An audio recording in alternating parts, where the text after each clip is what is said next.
नमस्कार मित्रों।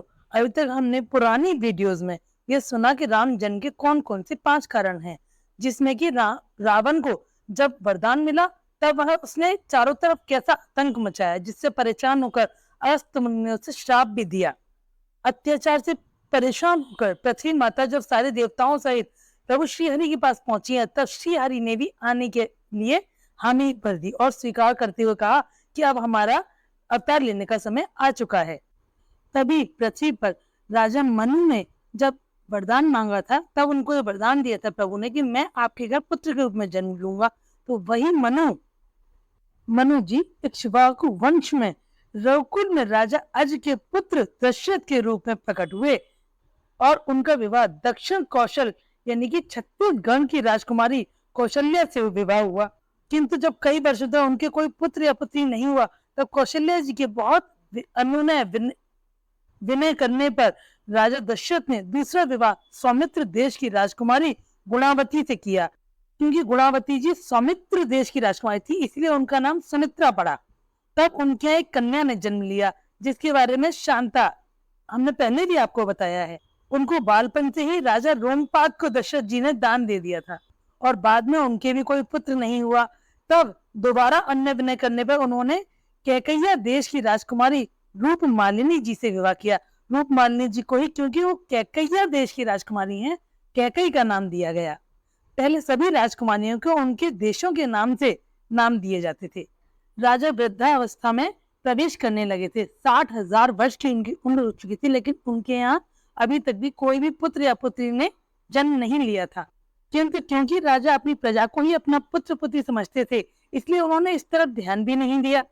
तब भगवान ने ही वशिष्ठ जी के मन में कहलवाया कि आप जरा ये तो कहलवाइए कि हाँ, उन्हें पुत्र की चाह है, तभी तो हम अवतार लेंगे। तब एक दिन वशिष्ठ जी अपनी पत्नी अरुंधति जी के साथ अपने पौत्र पारशर ऋषि को लेकर के आए। राजा दशरथ से मिलते हुए अरुंधति जी ने अपने पौत्र को थोड़ी सी चुटकी काट दी। पुत्र रोने लगा। तब राजा दशरथ जी ने पूछा कि गुरु माता, यह पौत्र आपका इतना रोता क्यों है? तब गुरु माँ अरुंधति जी ने कहा कि यह सोच रहा है कि अब अगर आपके अभी भी कोई पुत्र नहीं हुआ तो इसके साथ खेलने के लिए कौन होगा। तब राजा दशरथ के मन में ये आस जगी कि अब तो हम भी वृद्ध होने लगे हैं, हमारे भी एक पुत्र होना ही चाहिए। और उन्होंने यह बात अपने गुरु जी के सामने रखी। वशिष्ठ मुनि ने उनकी परेशानी का निवारण करते हुए कहा कि धीरज रखिए महाराज, आपके एक नहीं 4 सुत होंगे, लेकिन उसके लिए आपको एक पुत्र कामेष्टि यज्ञ करना होगा। तब राजा ने कहा ठीक है, तो मैं तैयारी करवाए देता हूँ, आप यज्ञ कीजिए। तब वशिष्ठ मुनि ने कहा ये यज्ञ मैं नहीं करूंगा, ये यज्ञ आपके दामाद शंगी ऋषि, जो कि शांता जी के पतिदेव हैं, वह करवाएंगे। इसके लिए आपको उनको निमंत्रण देना होगा। तब राजा दशरथ ने शंगी ऋषि और शांता को अपने नगर में निमंत्रण दिया और यज्ञ का आयोजन करने के लिए भी कहा। शंगी ऋषि एक बहुत महान ऋषि थे, जिनके कहीं पर भी होने से किसी भी अभाव को दूर किया जा सकता था। तब शंगी ऋषि ने उस यज्ञ को करना प्रारंभ किया। 1 वर्ष तक पुत्र कामेष्टि यज्ञ चला और जब यज्ञ की अंतिम आहुति दी गई, तब यज्ञ में से यज्ञ नारायण भगवान प्रकट हुए अपने हाथों में खीर का कटोरा लेकर के, और उन्होंने वह खीर का कटोरा लाकर वशिष्ठ मुनि के हाथों में दिया और कहा कि जैसा आपने सोचा हो, आपका सब मनोरथ पूर्ण हो जाए। अब आप ही विचार कीजिए, मनोरथ राजा दशरथ का था, तो अग्निदेव ने वह खीर का कटोरा राजा वशिष्ठ मुनि के हाथ में क्यों दिया?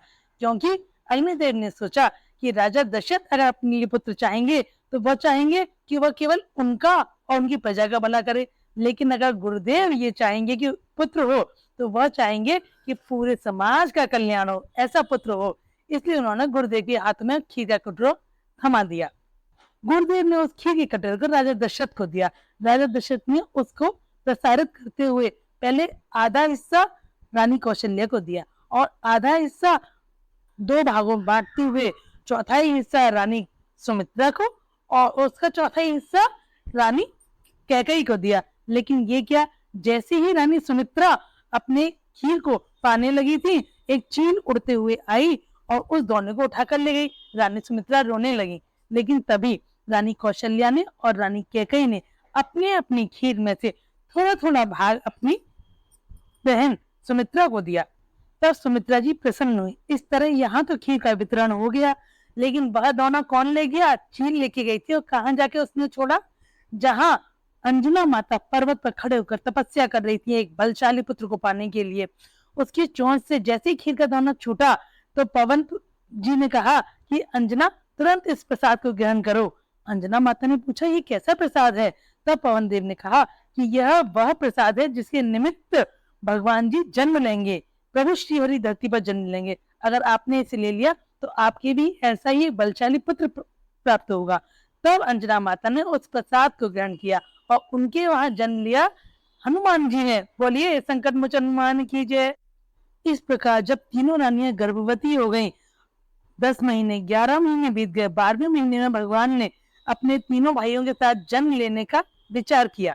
जब सभी ग्रह योग वार तिथि अनुकूल थी, उस समय भगवान ने अपने अवतरित होने के समय को चुना। लेकिन तभी देखते हैं कि पहली तिथि आती है पड़वा। कहती है प्रभु मैं पड़वा तिथि हूँ, महीने का पहला दिन, आप मेरे अंदर ही जन्म लीजिएगा।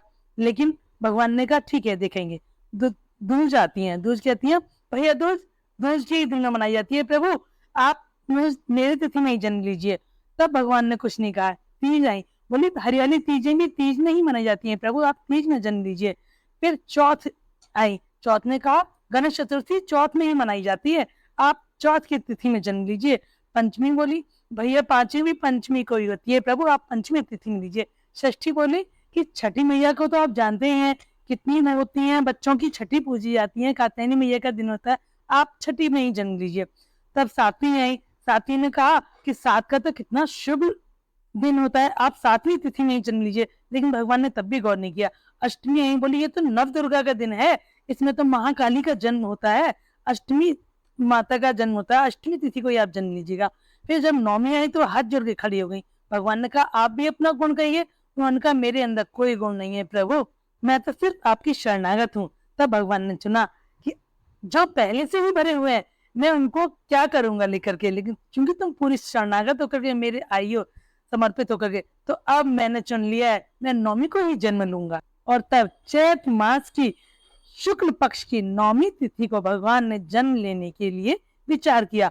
उसी समय चारों ओर नगाड़े बजने लगे, सभी देवता हाथ जोड़ जोड़ करके फूल बरसाने लगे और सभी चले आए गर्भ की स्तुति करने के लिए। तीनों माताओं की सब देव आए, आकाश सात देवों के वाहनों से भर गया।